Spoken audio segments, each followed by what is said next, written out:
Je m'interroge ce jour sur la question de la vétusté des équipements de Kamwata face aux innovations technologiques dans ce pays. Le Cameroun, depuis 2011, est rentré dans une phase d'innovation technologique sur tous les différents bords, sans penser aux véritables problèmes.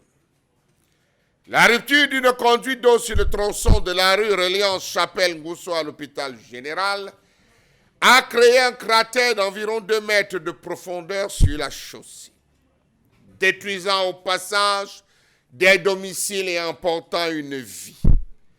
Des eaux en furie s'échappant du cratère ont causé l'inondation des habitations voisines avec d'importants dégâts matériels, causant la mort d'au moins 2 personnes et d'importants dégâts matériels. Cet incident met en lumière les défis liés à la maintenance des infrastructures d'adduction d'eau potable au Cameroun et relance le débat sur la sécurité des réseaux hydrauliques après la mise en service du PAIPIS, qui lui aussi est venu avec sa part de dégâts. Le PAIPIS, on se rappelle. On a mis sur pied un ensemble d'innovation, des constructions aux normes internationales, avec une canalisation tout à fait particulière, sur un circuit vieux de 1957 et un autre circuit vieux de 1967. Pourquoi ne pas commencer le projet en travaillant sur les canalisations? Question.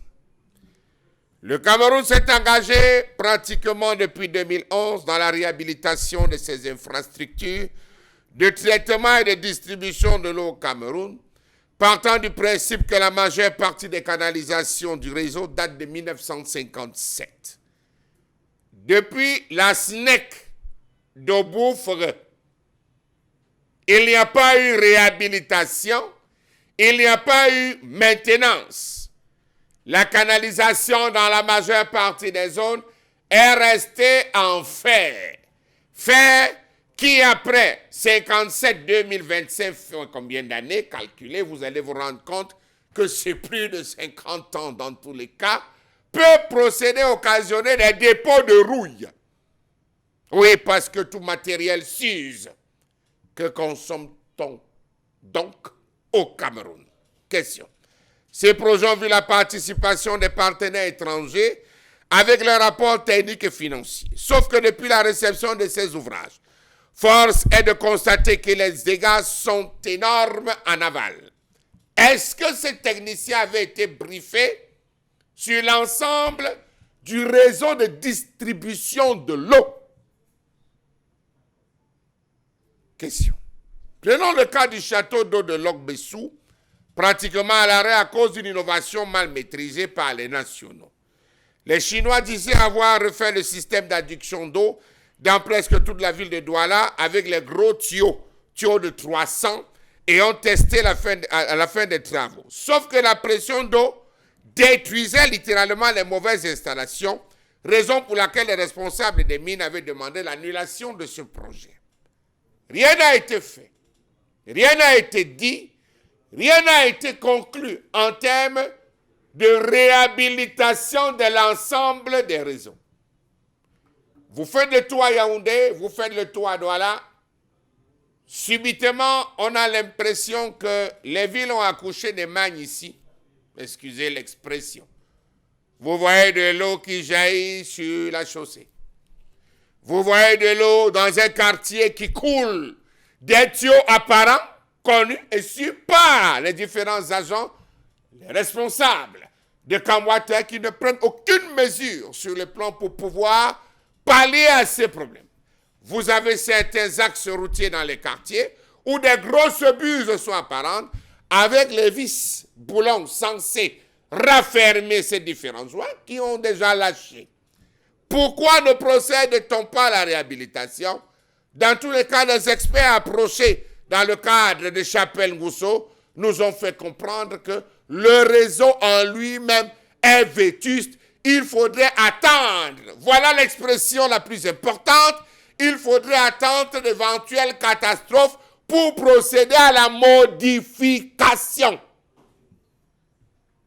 C'est grave dans un pays comme celui-ci que des responsables, des techniciens, des ingénieurs recrutés disent qu'on ne peut pas creuser l'ensemble des axes routiers pour refaire des canalisations. Il faudrait attendre des catastrophes. Passons.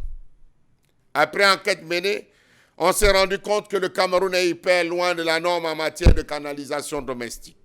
Ces défaillances sont dues à la vétusté du matériel qui n'a pas été remplacé depuis plusieurs années, notamment les équipements de pompage et de refoulement des eaux. La question de l'appropriation des sites de captage, des procès ont été intentés suite au passage des canalisations dans les domaines privés. Pire, les agents de Néo vont jusqu'à dire que quand il y a coupure des Néo, de lumière, vous n'aurez pas l'eau chez vous. Donc ils n'ont pas de groupe électrogène. Dès que ça coupe, vous aussi vous n'avez pas d'eau. Quand ça revient, on prend le temps de redémarrer. Ah, le Cameroun est formidable. Depuis le Paipis, la pression est tellement forte que les tuyaux de diamètre colonial ne résistent pas. On a demandé de rester en veille parce qu'à tout moment pourra survenir et surgir un éventuel drame parce que Kamwata n'a pas l'argent. Comment comprendre que depuis plus de 20 ans, l'État n'a pratiquement, sinon, excusez l'expression, investi dans le secteur de l'eau, peut-être secteur touché, arrangé, aménagé, mais inconnu du public. De nombreux équipements de production de traitement des eaux sont dans un état de délabrement et le réseau de distribution est vétuste et nécessite d'importants moyens pour sa réhabilitation. Présent sur un marché évalué à 164 milliards de francs CFA en 2021, où est la situation, où elle, Kamwata est en situation de quasi-monopole, cette entité publique chargée de la production et de la vente de l'eau potable n'exploite que 21% du secteur de l'eau potable au Cameroun. Au lieu de nous fournir ce qu'il faut, ils ont annoncé qu'après les élections de 2025, ça peut être une info ou une intox, ils pensent augmenter le prix du mètre cube d'eau. Quand les Camerounais ne parviennent pas à avoir de l'eau, et quand Eneo est attaqué aux États-Unis pour surfacturation, j'ai l'impression qu'on a vendu le Cameroun et que je n'ai pas eu ma part.